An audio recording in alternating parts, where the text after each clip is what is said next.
Chaque jour, Charles et Carole vous présentent la leçon de l'école du sabbat.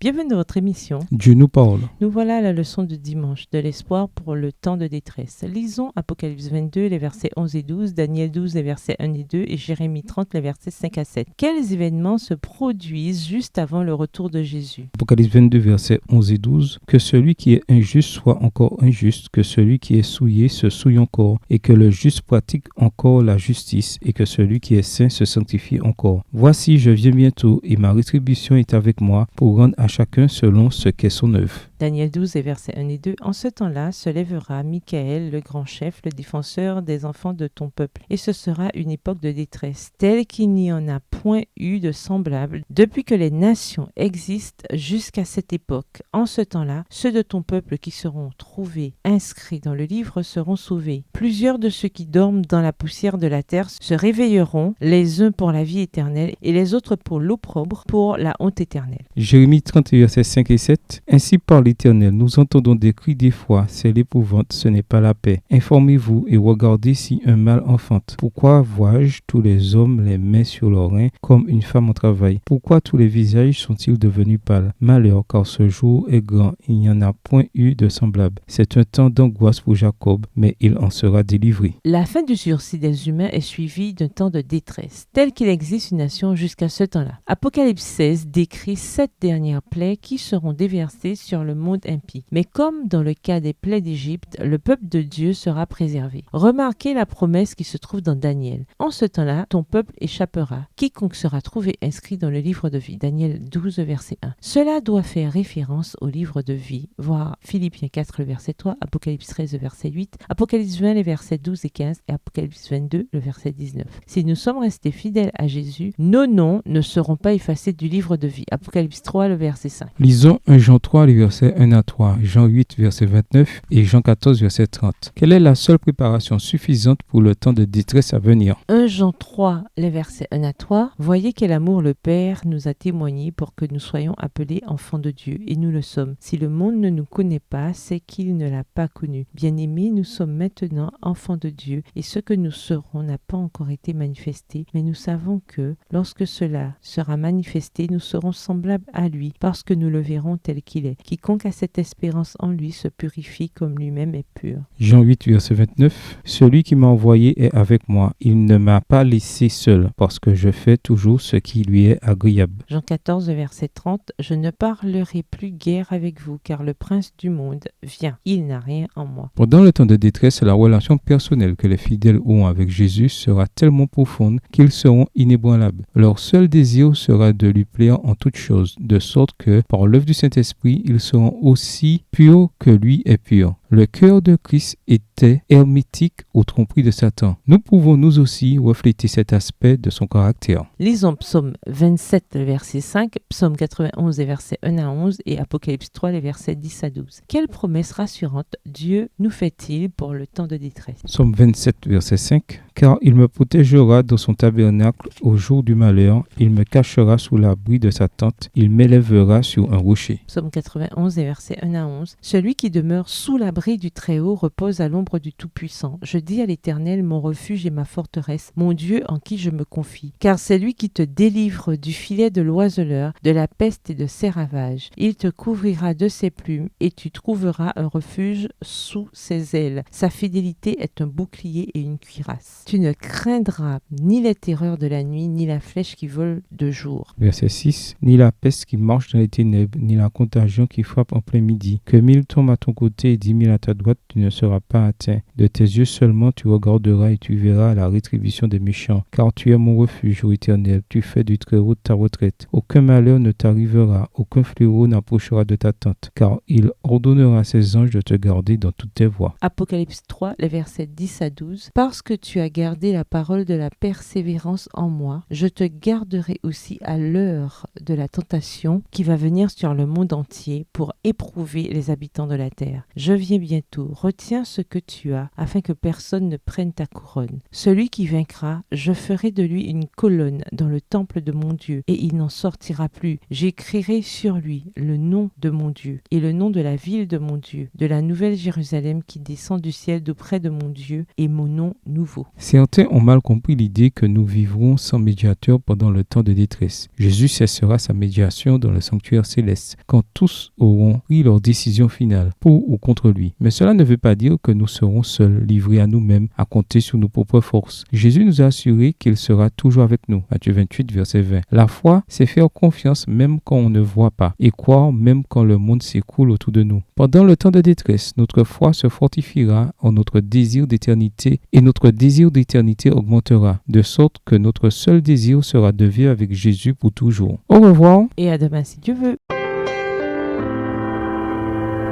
Dieu nous parle. Chaque jour, Charles et Carole vous présentent la leçon de l'école du sabbat.